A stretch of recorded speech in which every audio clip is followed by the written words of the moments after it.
Como você acha que a bariátrica pode ajudar na saúde mental do paciente a longo prazo? Tem 2 tipos de resposta para essa pergunta. Bom dia, boa tarde, boa noite. Você está no Contras Fluxo e eu sou Fabiano Lacerda. E hoje nós vamos falar da importância da cirurgia bariátrica para a nossa saúde mental.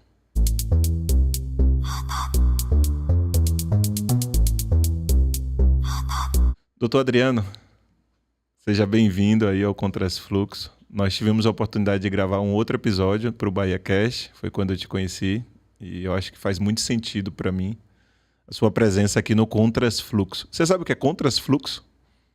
Seria uma das perguntas que eu iria te fazer na réplica. Você conhece. Mas o papel do Contras é questionar mesmo o fluxo, seja ele qual for, seja o fluxo mesmo, comum, sim. Seja o contrafluxo, que é um outro fluxo, ou até mesmo o caminho do meio. E por que questionar? Porque são através desses questionamentos que nós vamos encontrar nossos próprios caminhos, né? Encontrar respostas para os nossos próprios caminhos. Às vezes faz sentido para mim uma coisa, para outro não. Sim. E para quem me conhece, sobretudo para quem me conhece de longe, e eu digo de longe para quem chega nas minhas redes sociais, acha que eu sou contra a bariátrica, né?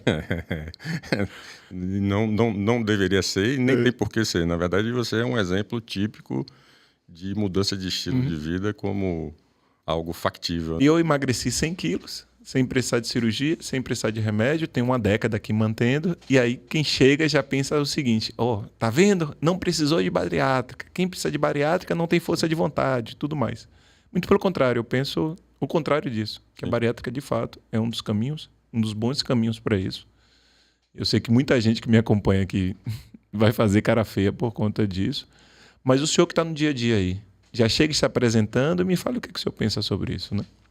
Então, eu sou um cirurgião de formação, cirurgião geral, e há cerca de 24 anos eu fui convidado por um dos meus sócios a trabalhar com obesidade. E ao estudar a obesidade, eu vi que mais do que nunca, em se tratando dessa condição clínica, nós da área médica, na área de saúde de um modo geral, não temos como oferecer cura para os pacientes. A gente tem que indicar os caminhos existentes. E dentre os caminhos existentes, a cirurgia é uma possibilidade real, testada e, de certa forma, com um certo respaldo, com evidências científicas bastante importantes no que diz respeito ao controle, não somente da obesidade, mas dos problemas que a obesidade acabam trazendo no dia a dia de pacientes com excesso de peso. Você aqui no off estava me contando uma questão de uma paciente sua. Ela estava em dúvida ali, ela estava indo por um caminho da não cirurgia. E Exato. Quando o senhor traz luz para algumas questões, ela volta a repensar, né? Ela vinha no contrafluxo da cirurgia, achando que... Porque nós temos implicações imediatas após a cirurgia, riscos inerentes ao procedimento cirúrgico, e todo mundo, evidentemente, tem medo desses riscos, seja o risco anestésico, seja o risco de sangramento, seja o risco de fístula ou vazamento. Temos os riscos de médio prazo, digamos assim, que seriam os riscos de trombose venosa e embolia, mas o risco principal que ela temia ou demonstrava ficar no contrafluxo da cirurgia da obesidade era o fato de precisar de vitaminas para a vida inteira, queda de cabelo e males menores. Quando se considera que é 3 vezes mais comum a incidência de diabetes em pessoas com obesidade, e diabetes implica em usar remédios para a vida inteira, de modo ininterrupto, e principalmente não é para curar o diabetes, era exclusivamente para evitar os danos causados pelo diabetes. A gente vê que com a cirurgia da obesidade, 85% das pessoas se livram dos medicamentos do diabetes. Então, o que seria usar vitaminas, polivitamínicos ou remédios para a queda de cabelo diante da oportunidade de deixar de usar um remédio que a pessoa estava condenada a usar para a vida inteira? E com isso, ela identificou, mudou um pouco o seu ponto de vista sobre a cirurgia. As pessoas, ao longo desses 10 anos, me falaram uma coisa que chamou muita atenção. Eu gostaria de ter a força de vontade que você tem, Fabiano. Era assim que as pessoas me falavam, né? E alguns até bariátricos diziam, né? Eu não tive a força de vontade que você fez e fiz a bariátrica, né? Quando vem essa expressão, força de vontade, né? Dentro da clínica, por exemplo. Porque eu não tinha força de vontade para emagrecer, então eu vou cair na faca. Quando o paciente ele já chega com essa crença, que eu julgo ser limitante, né? que ele não tem força de vontade, ele vê a bariátrica como uma solução ruim, mas é a que ele tem aí como opção. Eu tenho, por princípio, criar mecanismos educativos para que populações leigas e até mesmo da área de saúde reconheçam a obesidade como uma alteração efetiva do seu estado de saúde.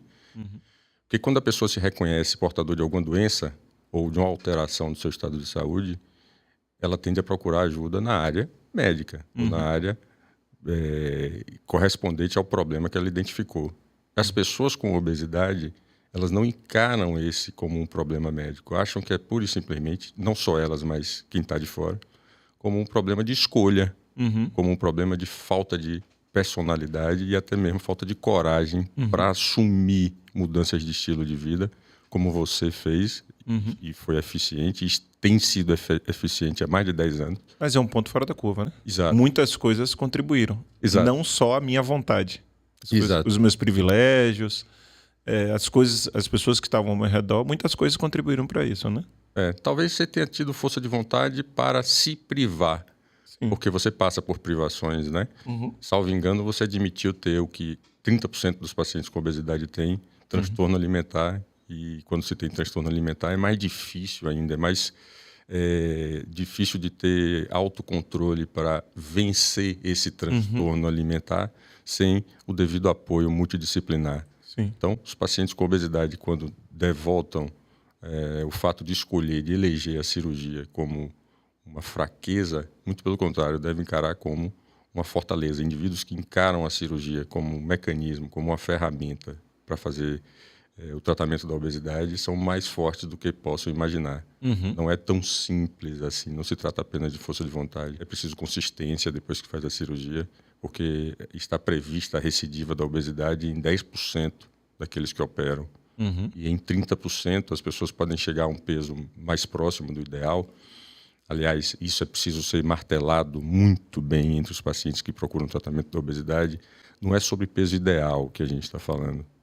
Você, Fabiano, poderia ter um peso ideal de 76 quilos, está com 86. Mas se esse teu peso não te traz nenhum prejuízo, nenhuma esfera da área de saúde, você tem doenças controladas, você está saudável, ok. Você não precisa almejar, objetivar o peso ideal. Então, quando você trata a obesidade com seriedade, o que você quer é melhorar o peso daquela pessoa, claro, sem dúvida, mas você quer oferecer a ela a possibilidade de colocar em remissão outros problemas de saúde que porventura aparecem.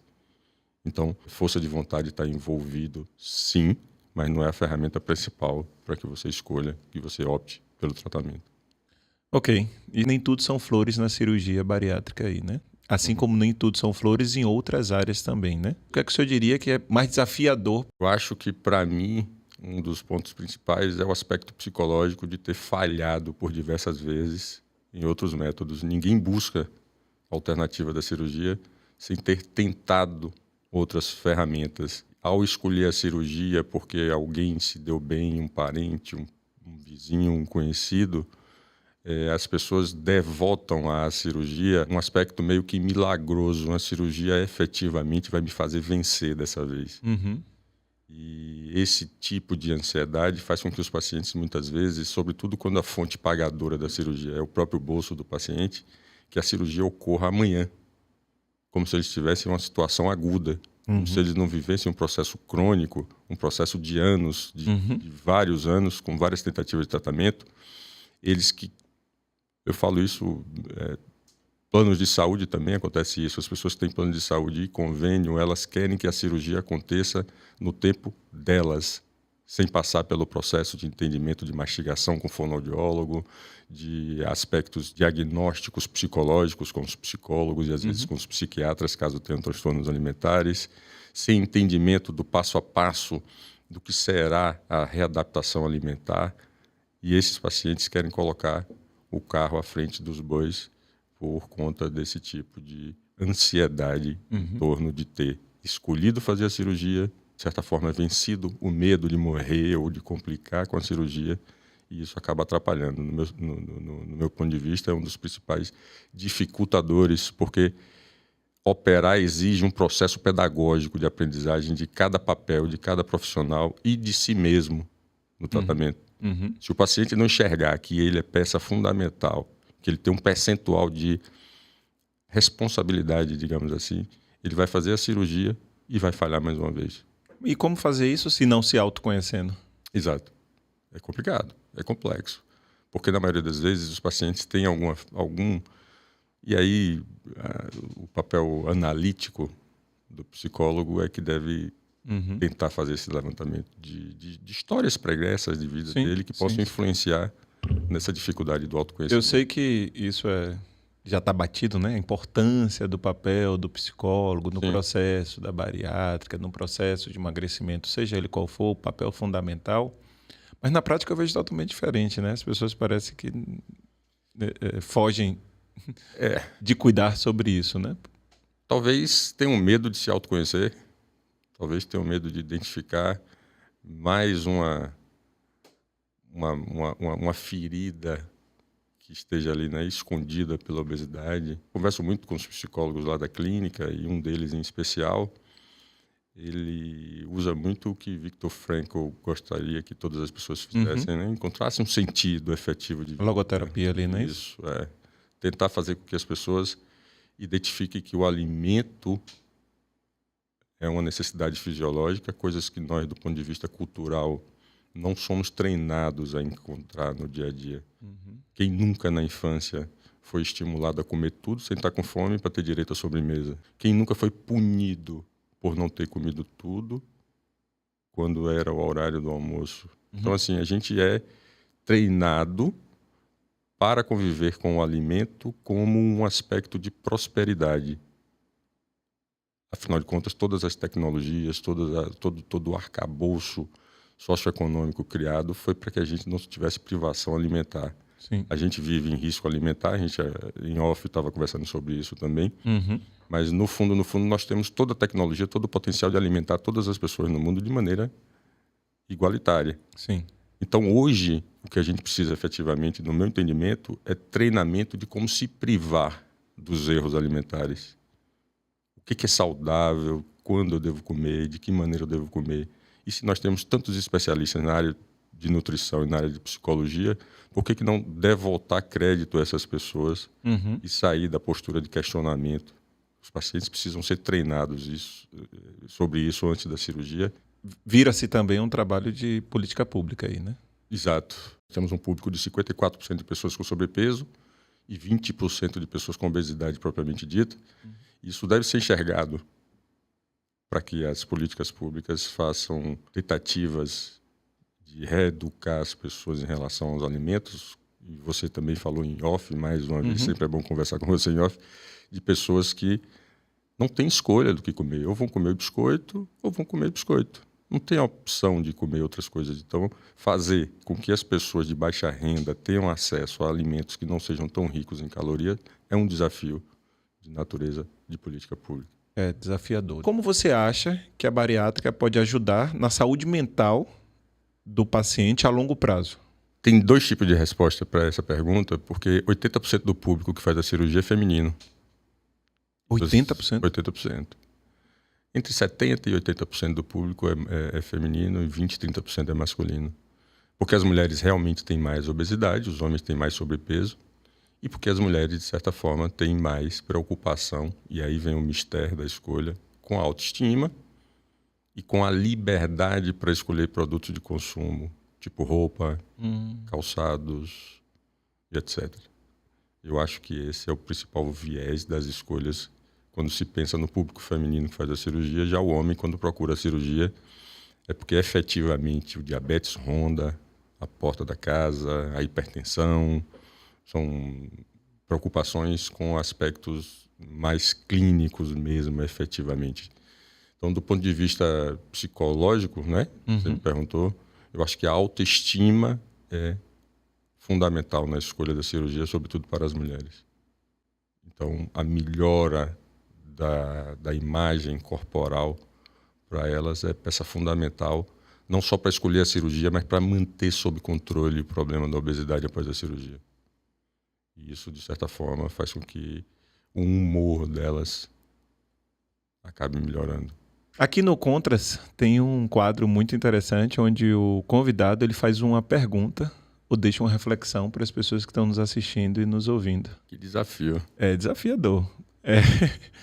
Uma pergunta sobre isso que a gente acabou de conversar, né? Para que as pessoas possam refletir na casa deles, no carro, onde eles estiverem sobre isso. De que forma, eu não estou falando de corpo ideal nem de peso ideal, mas de que forma você que enfrenta o problema do sobrepeso e obesidade se imagina, sobretudo quem tem obesidade propriamente dita, quando estiver na terceira idade, aliás, terceira idade que hoje já não é mais exclusividade de poucas pessoas, né? Existe uma previsão de sermos os primeiros humanos produtivos aos 100 anos.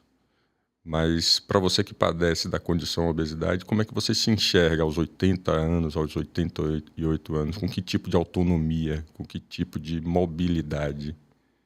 Reflita sobre isso e pense se já não é hora de se voltar para um tratamento adequado, multidisciplinar de preferência, para que nessa terceira idade você chegue a ter a longevidade que todos nós gostaríamos de ter. Muito bom.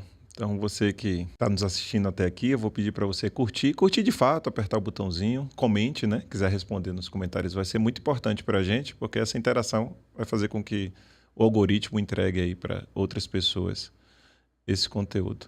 E para te encontrar, como é que faz? Quem quiser te encontrar. Olha, hoje eu sou quase igual à cirurgia. Eu estou em todos os lugares assim, atendendo no Hospital Santa Isabel. Lá tem um centro de uma linha de cuidados para pessoa com obesidade. Eu sou sócio de uma clínica conhecida como Núcleo de Tratamento e Cirurgia da Obesidade, NTCO. Eu também atendo no Hospital São Rafael, que é parte da Rede DO. E atendo no Hospital Santa Amaro. São os 4 lugares, basicamente, que vocês podem me encontrar. E quinzenalmente, eu vou à Feira de Santana, cidade que eu me orgulho de frequentar, uma cidade próspera, no Hospital São Mateus e no Icone Tower, parte do Hospital EMEC. Fantástico. Eu vou deixar o link das suas redes sociais aqui na descrição. E aí, quem não gravou esses locais todos que o senhor atende aí, através das redes sociais, ele deve encontrar lá. Através das mídias, sim, com certeza. Mestre, obrigado, viu? Obrigado por ter vindo aqui.